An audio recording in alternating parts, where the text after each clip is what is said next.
नमस्कार, मैं हूं दीपाली राणा। आप देख रहे हैं गोल्ड स्पॉट। सोने चांदी कीमतों में आज मजबूती देखने को मिल रही है। M6 पर सोना 40,000 के स्तर के करीब पहुंच गया है। वहीं चांदी में 66,000 के पार ट्रेड होता हुआ दिखा है। अब आगे सोने चांदी को लेकर क्या नजरिया बन रहा है, इस पर हम बातचीत करेंगे। प्राइसेस को लेकर क्या आउटलुक है, इस पर भी हमारा फोकस रहेगा। एक्सिस सिक्योरिटीज के सुनील कटके, मनीलिशियस कैपिटल के जयप्रकाश गुप्ता और Indian Boolean and jewellers association के सुरेंद्र मेहता और साथ ही CNBC TV commodity editor Manisha Gupta हमारे साथ मौजूद हैं। कल के एक अच्छे एक्शन के बाद आज प्राइसेस फ्लैट टुवर्ड्स पॉजिटिव बायस के साथ ट्रेड हो रहे हैं। इंट्राडे में सोना 46,000 के ऊपर आया था, अभी प्राइसेस 46,000 के नीचे ट्रेड हो रहे हैं, लेकिन गोल्ड प्राइसेस 2 हफ्तों के ऊपरी स्तरों पर आए हैं, तो रिकवरी लोअर लेवल से बनी है। तो सबसे पहले प्राइसेस पर ही आउटलुक ले लेते हैं। सभी मेहमानों का स्वागत है इस शो में। सुरेंद्र जी नमस्कार, सबसे पहले आप ही कमेंट्स चाहिए। प्राइसेस को लेकर अब क्या व्यू आपका बन रहा है, क्योंकि एक जैसे आपने पहले भी चर्चा में बताया था, करेक्शन की बात की थी, वो करेक्शन हमने देखी और अब थोड़ी रिकवरी जरूर बनी है, लेकिन प्राइसेस अभी भी 46,000 के आसपास ही हैं। अभी ये कंसोलिडेशन मोड ही देख रहे हैं आगे जाते हुए, या ये रिकवरी थोड़ी एक्सटेंड हो सकती है?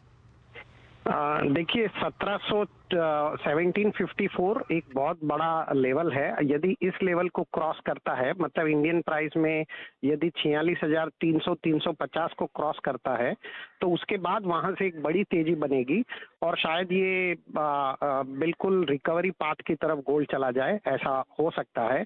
लेकिन 1754 लेवल तक मैं कोई बहुत बड़ी खरीदी की सलाह नहीं दूंगा। मेरे हिसाब से हर ऊपरी लेवल पे यहाँ से बेचकर ही चलना चाहिए और नीचे के लेवल पे आप खरीदें। सुरेंद्र जी, ऑफकोर्स खरीदारी की राय यहाँ पर लगातार आती हुई नजर आई है और क्योंकि चार्ट्स की तरफ से कुछ सपोर्ट भी है तो बाजार उसका फायदा आता हुआ देख रहे हैं। लेकिन जिस तरह के इंपोर्ट नंबर्स हमने इस फर्स्ट क्वार्टर में आते हुए देखते हैं, कितना भरोसा आपको उनसे लगता है कि इस क्वार्टर में उस तरह की तेजी बरकरार रह सकती है? 1 जून से यहाँ पर हॉलमार्किंग भी मैंडेटरी हो जाएगा, तो कुछ एक चेंजेस इस क्वार्टर में यहाँ पर अब आने वाले हैं, आप इन सबको कैसे देखते हैं? देखिए, जहां तक डिमांड सप्लाई का सवाल है, तो डिमांड सप्लाई का गोल्ड के प्राइसेस से कोई रिलेशनशिप नहीं है, जहां तक इंडियन मार्केट है या वर्ल्ड मार्केट है। मैं बिल्कुल डिमांड सप्लाई को तवज्जो नहीं देता। हम लास्ट ईयर हमने देखा है कि पूरे लॉकडाउन पीरियड में कोई डिमांड नहीं थी, सिर्फ डिमांड ETF और बैंक बाइंग की डिमांड थी, तो गोल्ड के प्राइस बढ़े थे। इसलिए इंपोर्ट डेटा के हिसाब से बात कर रही थी कि जिस तरह का इंपोर्ट डेटा हमने आता हुआ देखा है, उसका मतलब ये है कि मांग यहाँ पर बेहतर होती हुई नजर आ रही है। क्या हम मांग बेहतर इस क्वार्टर में भी देखेंगे और हॉलमार्किंग का क्या असर आएगा? मैं प्राइस रिटर्न्स के हिसाब से नहीं कह रही थी, मैं फिजिकल बाइंग, ज्वेलरी बाइंग के हिसाब से बात कर रही थी।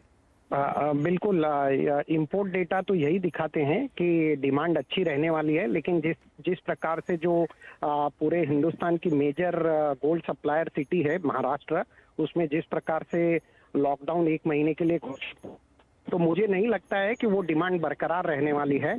ये पूरा बिजनेस दूसरे स्टेट की तरफ शिफ्ट होने वाला है और यदि महाराष्ट्र में बिजनेस स्टॉप होता है तो डिमांड कम से कम अगले 1 महीने के लिए ये डिमांड में 50% तक का ड्रॉप आएगा।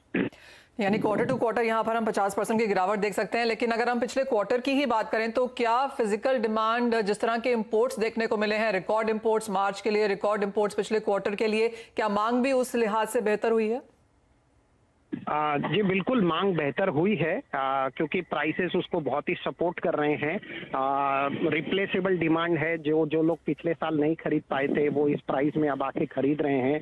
56,000 जिन्होंने दाम देखा था, 44,000 45,000 के लेवल पे खरीदी जरूर बनती है, लेकिन यदि दुकानें खुलेगी नहीं तो खरीदी कैसे होगी? महाराष्ट्र की स्थिति फिलहाल ये है।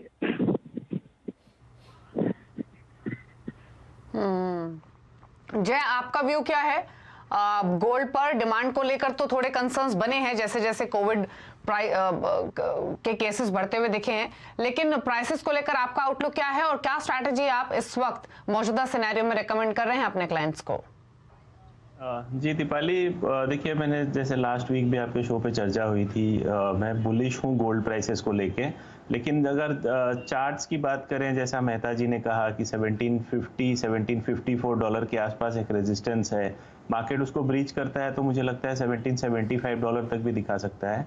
बट ब्रॉडली फंडामेंटल्स को अगर ध्यान में रखें तो जिस हिसाब से ये सेकेंड वेव ऑफ पेंडेमिक जिस हिसाब से कंसर्न रेज कर रहा है, इससे जो फंडामेंटल है गोल्ड प्राइसेस के लिए कि फिस्कल डेफिसिट, डॉलर का वीकनेस होना, ये बरकरार ही रहेगा और अनसर्टेनिटी जितनी बढ़ेगी उतना ये गोल्ड के लिए बेनिफिशियल है। इन केस अगर 1750 से थोड़ा सा प्राइस रिट्रीट करता है और फिर से 1710 और 1700 डॉलर्स पे आता है तो बिल्कुल बाई करके चलना चाहिए। एक छोटे निवेशक के लिए बहुत ही बेहतरीन मौका है, 45,000 के आसपास रेट मिले तो स्टैगर्ड वे में बाइंग करना चाहिए। आई थिंक 2021 में अनसर्टेनिटी रहेगा और जिसके कारण गोल्ड में एक अपसाइड मोमेंटम बना रहेगा, तो उसे मिस नहीं करना चाहिए। तो गोल्ड पर खरीदारी का ही व्यू है। लेकिन सिल्वर पर भी बातचीत कर लेते हैं। आपका आउटलुक क्या रहेगा सुनील सिल्वर पर, क्योंकि अभी तो प्राइसेस 66,000 के आसपास ट्रेड हो रहे हैं, लेकिन यहां से खरीदारी की ही स्ट्रैटेजी के साथ आगे चलना चाहिए या कोई और सजेशन होगा? जी दीपाली नमस्कार। मुझे लगता है जिस तरीके से डॉलर इंडेक्स में थोड़ा बहुत वीकनेस देखने को मिल रहा है, इवन यूएस के ट्रेजरी यील्ड्स भी जो 14 मंथ्स के हाई पे थे उससे रिट्रीट हुए हैं, तो उसका सपोर्ट जो है गोल्ड और सिल्वर दोनों को देखने को मिल रहा है। मुझे लगता है बाइडेन एडमिनिस्ट्रेशन जो है स्पेंडिंग पे ज्यादा फोकस्ड कर रहे हैं। ऑलरेडी 3.9 ट्रिलियन डॉलर का स्पेंडिंग हो चुका है, 2 trillion dollar on the infrastructure side और 1.9 ट्रिलियन डॉलर जो है कोविड रिलीफ के तौर पे। तो इन्फ्लेशनरी कंसर्न्स भी जो है आगे आने वाले समय में गोल्ड और सिल्वर के प्राइसेस को ड्राइव करेंगे। तो इंट्राडे पर्सपेक्टिव से भी मुझे लगता है कि आज का थोड़ा मोमेंटम पॉजिटिव बनते हुए नजर आ रहा है। तो 66,000 का जो हाजिर भाव है यहाँ पे एंट्री किया जा सकता है।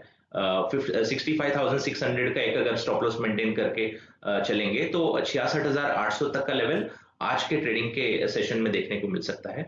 अगर हम पोजिशनल बाइंग की बात करते हैं तो मुझे लगता है थोड़ा डिप का वेट कर सकते हैं। हफ्ते 10 दिन में थोड़ा बहुत अगर डॉलर में रिकवरी आती है तो 65 या 64,000 के रेंज में अगर सिल्वर मिलता है तो वहां से पोजिशनल बाइंग 2 या 3 महीने के टारगेट से लिया जा सकता है। 3 मंथ्स में हमारा टारगेट 74-75,000 के रेंज में जाता हुआ नजर आ रहा है।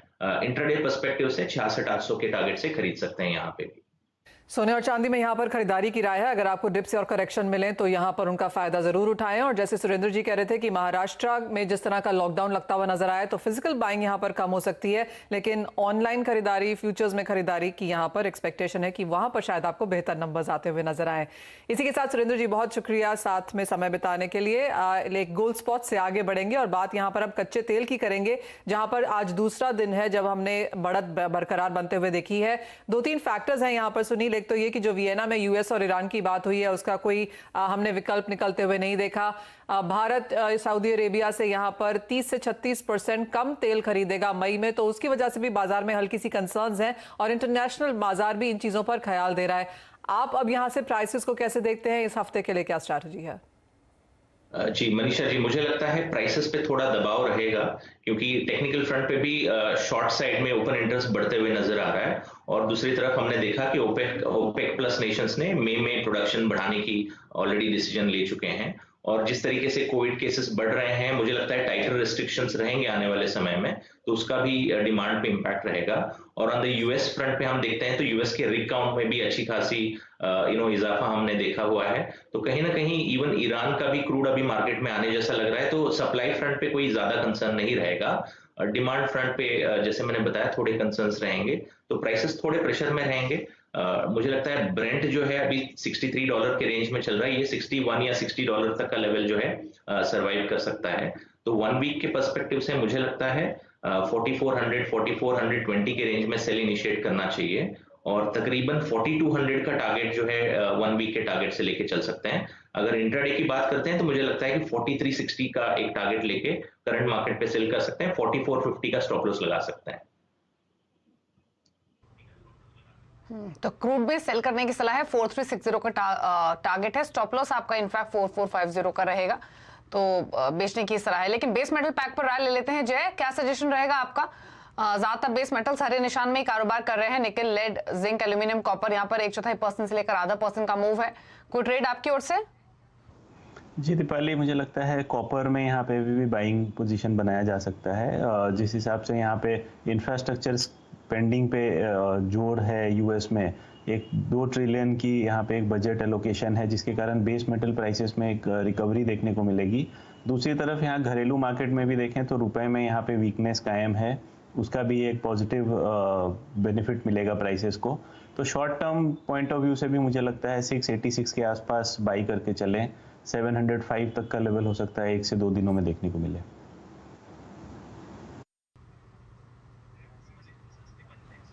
जी, तो ये बेस मेटल पर व्यू है जहां पर आप कॉपर में बाय करके चल सकते हैं। अभी जो प्राइसेस हैं वो 690 के आसपास कर रहे हैं ट्रेड, तो ये स्ट्रैटेजी आपको मिली है। एक नेचुरल गैस पर भी कमेंट ले लेते हैं। और सुनील, आप बताइए क्या सजेशन रहेगा? ये सबसे ज्यादा वॉलेटाइल कमोडिटी रही है और आज बिल्कुल फ्लैट ट्रेड कर रही है 182 183 के आसपास। यहाँ से बेचने की ही स्ट्रैटेजी रखें या कोई और सजेशन? जी, आई थिंक वेदर फ्रंट पे हम देखते हैं तो माइल्डर वेदर कंडीशंस हैं तो बहुत ज्यादा डिमांड नहीं रहेगा। हालांकि एलएनजी एक्सपोर्ट नंबर्स रिकॉर्ड स्तरों पे हैं तो उस वजह से प्राइसेस बहुत तेजी से नहीं गिर रहे हैं। बट मेरा व्यू अभी भी थोड़ा स्लाइड बेरिश ही रहेगा। 178 का टारगेट लगा के यहाँ पे सेल कर सकते हैं। 186 का स्टॉप लॉस मेंटेन करके चला जा सकता है इंट्राडे में।